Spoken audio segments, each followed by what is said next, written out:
Assalamualaikum warahmatullahi wabarakatuh. Hai, selamat pagi, siang, atau sore bagi yang menyimak video ini. Apa kabar hari ini? Semoga semuanya tetap dalam keadaan sehat walafiat ya. Pada video pembelajaran kali ini, kita akan membahas bab yang baru, yaitu tentang sistem pencernaan. Baik, dari judul yang ditampilkan di layar, apa yang pertama kali terlintas di benak Ananda semua? Ya, di layar ini ada gambar apa? Ada yang tahu ini organ apa? Ini adalah lambung, kemudian setelah lambung ada muncul yang berliku-liku, panjang ini adalah usus. Di sistem pencernaan, dua organ diantaranya adalah lambung dan usus. Apa saja organ yang lainnya? Mari kita simak video pembelajaran berikut ini. Sebelum membahas lebih jauh, kita akan coba uraikan dulu tujuan pembelajaran yang akan dicapai melalui video ini. Yang pertama, mengidentifikasi sumber energi bagi tubuh. Apa kaitan antara sistem pencernaan dengan sumber energi? Sumber energi yang dimaksud adalah sesuatu yang kita gunakan untuk melakukan aktivitas supaya bertenaga, begitu ya.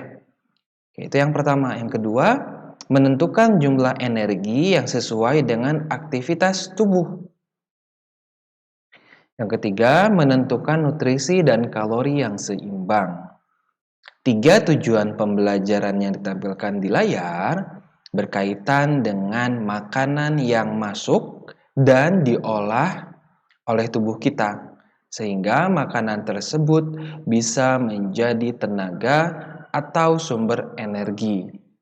Makanan yang seperti apa yang menjadi sumber tenaga dan sumber energi? Kita bahas nanti ya. Yang keempat, menjelaskan fungsi dari setiap organ pada sistem pencernaan. Nanti kita akan bahas apa saja sih organ yang ada pada sistem pencernaan dan apa fungsi dari setiap organ tersebut. Ya, jadi ada 4 tujuan pembelajaran yang akan kita capai melalui video ini. Kita simak uraian materinya ya. Yang pertama, pernahkah kalian melihat informasi nilai gizi atau komposisi dari makanan yang kalian makan? Informasi nilai gizi atau komposisi biasanya muncul di makanan-makanan kemasan atau makanan-makanan cepat saji. Nanti kalau kalian makan makanan kemasan, silahkan dilihat di bagian belakang dari kemasan makanan yang kalian makan. Itu biasanya muncul ada informasi nilai gizi. Seperti dilihat di layar, informasi nilai gizi muncul ada lemak, kemudian kolesterol, protein, natrium, kalium, kalsium, zat besi, dan di sini ada muncul KKAL. Apa itu KKAL? KKAL itu adalah kilokalori. Apa sih kilokalori? Kilokalori itu adalah bentuk energi yang kita dapat dari pengolahan makanan yang kita masukkan ke dalam tubuh kita atau makanan yang kita makan. Jadi diolah oleh tubuh kita sehingga menjadi energi, begitu ya. Nah, apa itu kalori? Kalori itu sering disingkat KAL, sementara di sini muncul KKAL, berarti kilokalori. Kilokalori itu artinya 1000 kalori, begitu ya. Karena di sini ada kilo. Jadi sama-sama saja kalori dan kilokalori. Kalori merupakan sejumlah energi yang didapat atau yang muncul dari proses pencernaan makanan. Energi ini dapat dimanfaatkan dan harus dimanfaatkan untuk melakukan aktivitas. Jika kita kaji dari kajian keagamaan gitu ya, makanan yang kita makan, energi yang kita dapat harus kita gunakan, harus kita manfaatkan untuk beribadah kepada Allah Subhanahu wa Ta'ala, gitu ya. Nah, coba lihat nih. Ada tabel jumlah kalori yang dibutuhkan untuk beberapa aktivitas. Misal, aktivitas yang pertama, kalau kita berjalan naik tangga, ini tidak disebutkan ya tangganya berapa anak tangga, kemudian miringnya seperti apa gitu ya. Kalori yang dibutuhkannya per jamnya gitu ya. Oh, jadi kalau misalkan kita naik tangga selama 1 jam, mau kemana tuh tangganya 1 jam? Oh, mungkin mau ke ini ya, apa namanya, tembok Cina atau tangga apa tuh yang banyak. Kalau kita naik tangga, kita perlu energi sebesar 1100 kilokalori. Sementara kalau kita berlari selama 1 jam, kita membutuhkan energi sebesar 570 kilokalori. Kalau kita berjalan selama 1 jam, kita butuh 200 kilokalori. Jadi kalau misalnya ada yang dari rumah ke sekolah berjalan kaki, perjalanannya selama 1 jam, itu membutuhkan energi sebesar 200 kilokalori. Yang nomor 6, beristirahat atau tidur atau mager gitu ya. Jadi untuk mager kita perlu energi juga ternyata, tetapi energinya hanya 100 kilokalori per jam ya. Kalau kalian magernya 12 jam, wow, mager 12 jamnya tidak produktif sekali. Berarti 12 dikali 100, 1200 kilokalori. Beristirahat selama 12 jam, itu kalorinya hampir sama dengan berjalan naik tangga selama 1 jam. Bedanya yang ini 1 jam, yang ini 12 jam. Tidak efektif ya. Baik, kilokalori yang sering muncul di kemasan makanan itu menunjukkan energi yang kita dapat dari makanan tersebut. Energinya kita gunakan untuk beraktivitas seperti ditunjukkan pada gambar. Lanjut. Tadi kan energi yang masuk, nah yang ini nih. Lihat, energi total dari satu sajian, satu bungkus yang makanan ini. Energi totalnya 550 kilokalori. Berarti ada sejumlah 550 kilokalori yang masuk ke dalam tubuh kita. Nah, dari makanan masuk sejumlah energi. Kemudian dari aktivitas yang kita lakukan itu keluar energi ya. Jadi ada energi yang masuk dan ada energi yang keluar dari tubuh kita. Nah, kapan keseimbangan energi terjadi? Keseimbangan energi terjadi ketika kalori yang masuk dalam tubuh melalui makanan sama dengan kalori yang keluar melalui tubuh ketika kita beraktivitas. Jadi, keseimbangan energi itu terjadi ketika misalnya kita makan 200 kalori ke dalam tubuh. Ya, sementara setelah kita makan kemudian diolah menjadi 200 kilokalori, 200 kilokalori, kita gunakan untuk berjalan-jalan selama 1 jam. Berarti kan yang masuk 200 kilokalori, yang keluar 200 kilokalori juga. Nah, ketika energi yang masuk dan keluar itu sama, terjadilah yang namanya keseimbangan energi. Kita ambil contoh, misal ini ada beberapa contoh makanan. Ada makanan yang mengandung karbohidrat, nanti kita bahas ya, nutrisi yang dikandung setiap makanan. Ada karbohidrat, ada yang protein.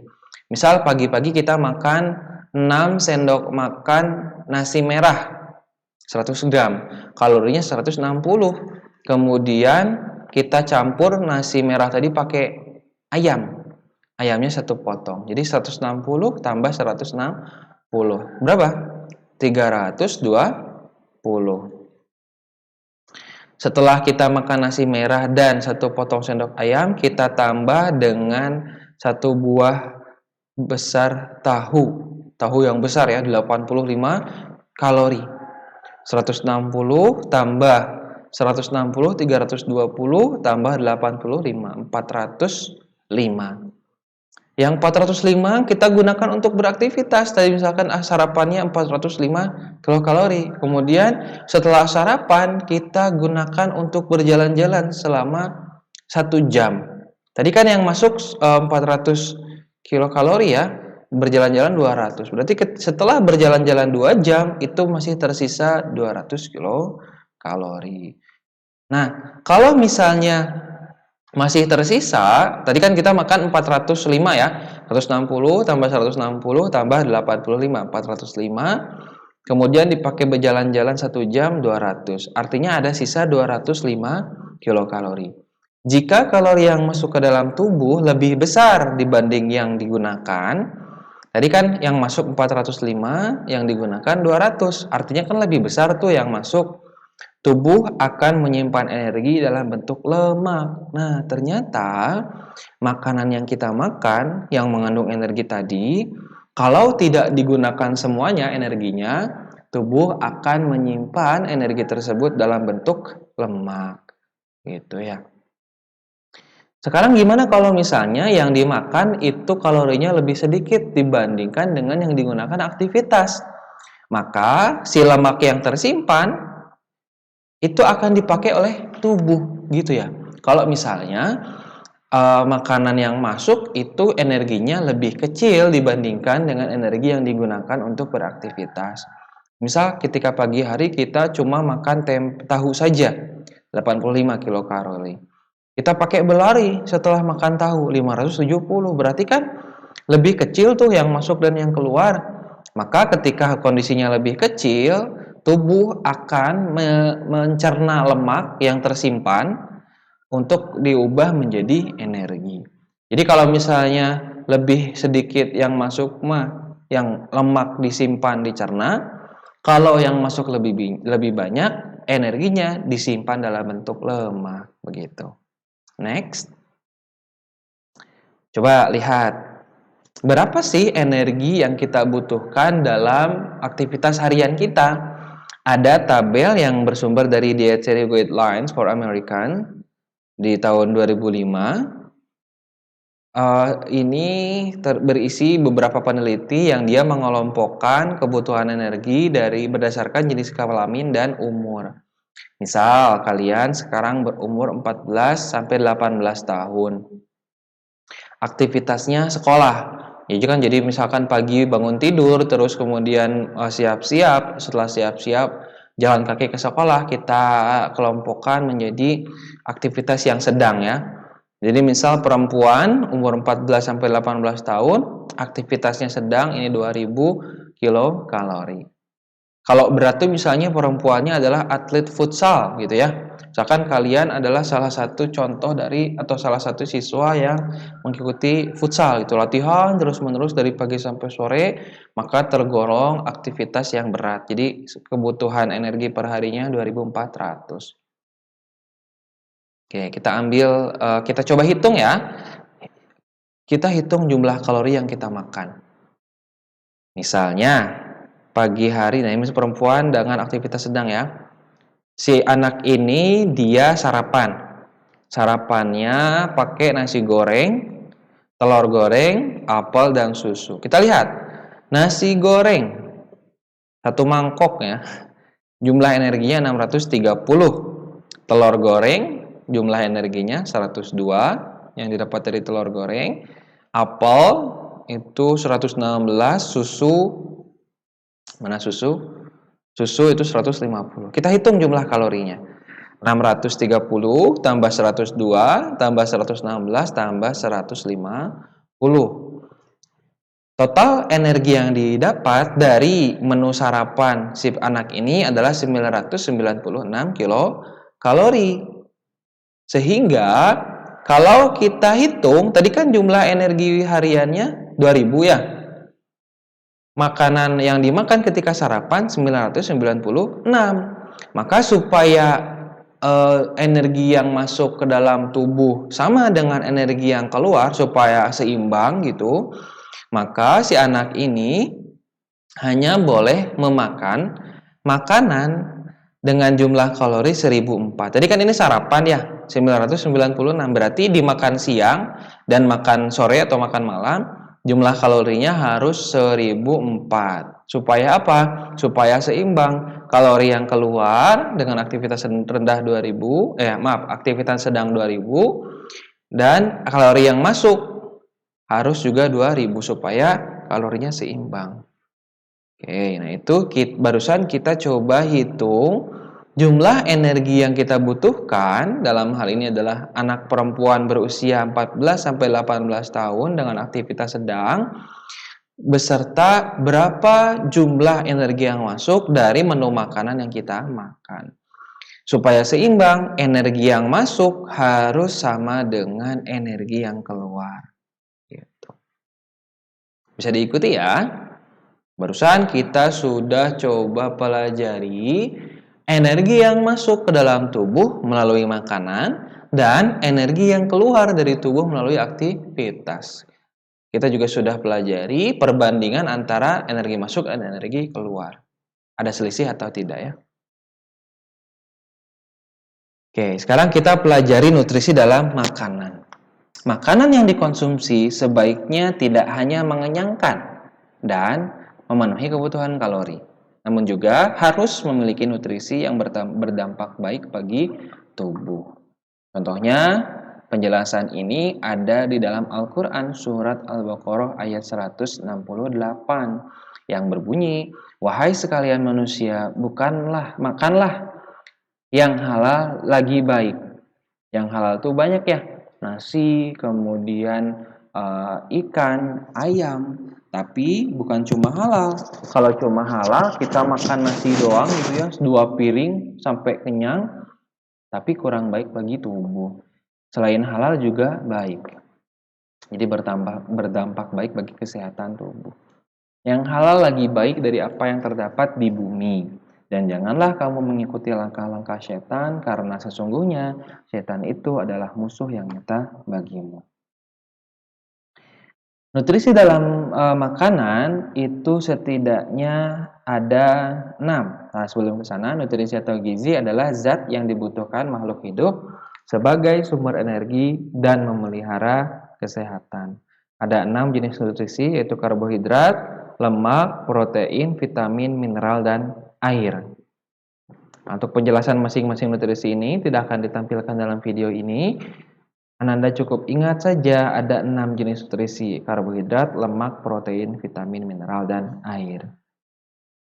Setiap makanan yang kita makan minimal perharinya itu mengandung 6 jenis nutrisi ini. Selanjutnya kita akan mempelajari organ-organ pencernaan. Tadi kan kita bahas makanan yang masuk ke dalam tubuh kita. Ada yang makanan tersebut hanya memenuhi nilai kalori, tetapi selain itu juga harus memenuhi nilai nutrisi. Harus ada 6 jenis nutrisi yang masuk ke dalam tubuh kita pada setiap harinya. Sekarang kita coba pelajari bagaimana sih tubuh manusia, tubuh kita mencerna makanan yang masuk. Dimulai dari organ-organ pencernaan yang kita punya. Pertama ada mulut. Di dalam mulut ada lidah dan gigi. Selanjutnya ada kelenjar ludah. Kelenjar ludah itu posisinya ada di, coba lihat nih, ada di bawah telinga dan di bawah lidah ya. Oke, kemudian ada kerongkongan. Kerongkongan itu pipa, katakanlah pipa atau jalur masuknya makanan dari mulut ke lambung. Dari lambung makanan masuk ke usus halus. Setelah usus halus masuk ke usus besar, baru ke anus. Ada organ lain yang tidak dilewati oleh makanan. Organ yang dilewati oleh makanan disebut dengan saluran pencernaan atau organ utama. Apa saja? Nah, organ utama yaitu mulut, kerongkongan, lambung, usus halus, usus besar, rektum, dan anus. Itu disebut dengan organ utama. Artinya organ yang dilewati oleh makanan. Ada lagi yang disebut dengan organ tambahan. Organ tambahan adalah organ yang tidak dilewati oleh makanan tetapi memiliki peran untuk mencerna makanan. Organ apa saja itu? Ada organ lidah, kelenjar lidah lebih tepatnya. Kemudian gigi, kan gigi tidak dilewati makanan ya, tetapi gigi melumat makanan. Hati, liver. Kemudian kantong empedu nih yang hijau, kalau terlihat yang hijau kantong empedu, dan pankreas yang berwarna kuning. Posisinya kantong empedu dan pankreas itu ada di belakang lambung dan hati. Nah, jadi organ tambahan itu adalah organ yang tidak dilalui oleh makanan tetapi memiliki fungsi untuk mencerna makanan juga. Lidah, gigi, kelenjar air ludah, hati, kantong empedu, dan pankreas. Itu ya, organ-organ pencernaan pada manusia. Next. Pertama kita akan bahas mulut. Ya, coba lihat tuh mulut. Kalau kita membuka mulut, ada bagian-bagian mulut, mulai dari bibir, langit-langit atas, gigi seri yang ada di depan, gigi geraham, nula itu di ujung rongga mulut, ini yang muncul ke bawah, ada juga lidah. Mulut yang di dalamnya terdapat lidah dan gigi adalah organ pertama yang dilalui oleh makanan. Jadi makanan dimasukkan ke dalam sini ya. Gigi dibantu lidah berfungsi untuk melumat makanan. Proses pelumatan ini disebut dengan pencernaan mekanis. Merubah ukuran makanan yang tadinya besar menjadi lebih kecil. Misalnya bakso gitu, sebelum dimasukkan ke lambung kan nggak mungkin ya ditelan secara utuh gitu sebentuk bakso. Maka baksonya dikunyah supaya ukurannya lebih kecil dan mudah ditelan. Kelenjar air liur, atau saliva, mulut kita kan selalu basah ya. Nah, itulah yang disebut dengan air liur. Air liur ini memiliki enzim yang disebut dengan enzim petialin. Pak, enzim itu apa sih? Enzim itu adalah zat yang berfungsi juga untuk mencerna makanan. Enzim petialin ini berfungsi untuk mencerna karbohidrat. Nah, proses pencernaan menggunakan enzim yang terjadi di dalam mulut disebut dengan proses pencernaan kimiawi. Sehingga di dalam mulut terjadi dua proses pencernaan, yaitu proses pencernaan mekanis oleh gigi dan lidah. Yang kedua, ada pencernaan kimiawi oleh enzim petialin yang ada di air liur. Nah, kita lihat coba ya, ilustrasinya. Oke, apakah ini bisa di-play? Ya, mohon maaf sebentar. Nah, ini tidak muncul ya. Ini tidak apa-apa. Oke, bentar.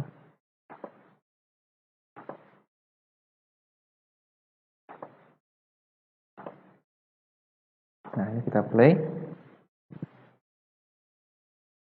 Jadi ketika makanan masuk dikunyah, nah ini ada proses gerakan lidah untuk menggerakkan makanan juga. Kemudian lidah, gigi dibantu dengan air liur supaya tidak seret gitu ya.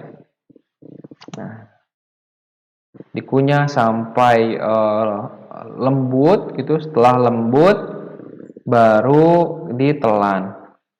Oh ya, ketika makanan sudah dikunyah, nah ini ketika makanan sudah dikunyah dan sudah lembut, maka makanan tadi disebut dengan bolus ya, disebut dengan bolus. Nah, setelah dikunyah, setelah lembut baru ditelan. Oke. Selanjutnya ada yang disebut dengan kerongkongan atau esofagus. Kerongkongan adalah saluran yang menghubungkan mulut dengan lambung. Ketika dilalui oleh makanan, otot dalam kerongkongan bergerak untuk membantu makanan sampai ke lambung.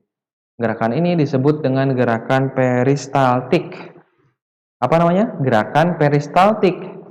Itu gerakan otot kerongkongan untuk membantu makanan sampai ke lambung. Ini disebut dengan pencernaan secara mekanis. Kita coba lihat ya. Nah, ini tadi kan sudah dikunyah tuh makanannya. Selanjutnya makanan masuk ke dalam kerongkongan. Oke, masuk ke dalam kerongkongan. Di dalam esofagus, otot-otot esofagus itu bergerak tuh, menekan-nekan makanan supaya bisa sampai ke dalam lambung. Coba perhatikan nih. Jadi si otot-otot kerongkongan itu bergerak-gerak, meremas-remas gitu ya. Nah ini supaya makanan bisa sampai ke dalam lambung. Gerakan meremas-remas dari esofagus ini disebut dengan gerakan peristaltik. Kemudian makanan masuk ke dalam lambung. Organ selanjutnya adalah lambung. Setelah melalui esofagus, makanan masuk ke dalam lambung. Di dalam lambung terjadi pencernaan secara kimiawi oleh asam lambung, enzim pepsin dan renin. Selain itu, otot lambung juga akan berkontraksi untuk meremas makanan di dalam lambung. Hal ini merupakan pencernaan secara mekanis. Jadi di dalam lambung itu terjadi 2 kali pencernaan, yaitu pencernaan kimiawi oleh asam lambung dan enzim pepsin juga renin. Selanjutnya ada pencernaan mekanis. Kita coba lihat ya. Nah, ini sudah masuk ke lambung, kemudian makanan dicerna secara kimiawi oleh asam lambung, pepsin dan renin. Jadi kan sudah sangat lembut ya dikunyah oleh gigi. Kemudian makanan yang tadi lagi oleh supaya apa? Supaya menanam lebih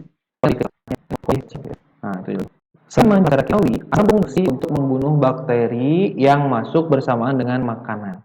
Selanjutnya, otot lambung remas makanan sukaan kimiawi cepat. Itu terjadi pencernaan ringan. Next, selanjutnya makan adalah usus halus. Ingat usus halus. Nah, usus halus punya berapa bagian? Disebut dengan duodenum atau usus 12 jari. Usus halus dengan genum, usus halus disebut dengan ileum. Ingat ya, duodenum, jejunum, dan ileum. Kita akan pelajari apa sih fungsi dari masing-masing usus halus. Fungsi dari duodenum, jejunum, dan ileum. Bagian duodenum, makanan dicerna menggunakan enzim yang dihasilkan oleh pankreas. Kemudian enzim ini adalah lipase, amilase, dan tripsin. Lipase lemak, berfungsi mencerna karbohidrat, tripsin berfungsi mencerna protein. Itu di duodenum ya. Setelah terjadi pencernaan oleh enzim dalam duodenum,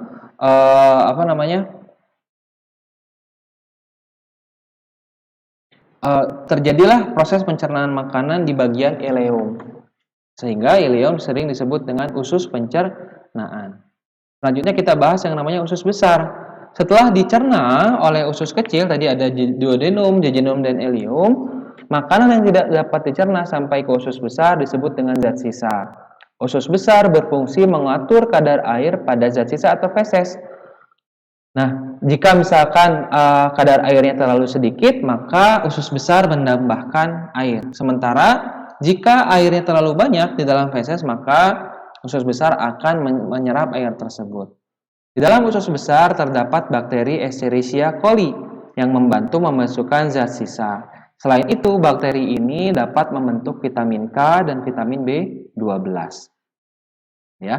Nah, jadi kita sudah mempelajari nutrisi yang masuk ke dalam tubuh kita beserta kalorinya. Setelah itu kita sudah mengenal organ-organ pencernaan pada manusia, dilanjutkan dengan proses mencerna makanan pada organ-organ tersebut, gitu ya. Nah, kalau misalnya masih ada yang belum dipahami, silahkan diputar ulang videonya. Jika ada pertanyaan, silahkan tuliskan di kolom komentar. Baik, video pembelajaran tentang nutrisi dan organ-organ pencernaan diakhiri sampai sini. Mudah-mudahan bermanfaat. Ditutup ya. Assalamualaikum warahmatullahi wabarakatuh.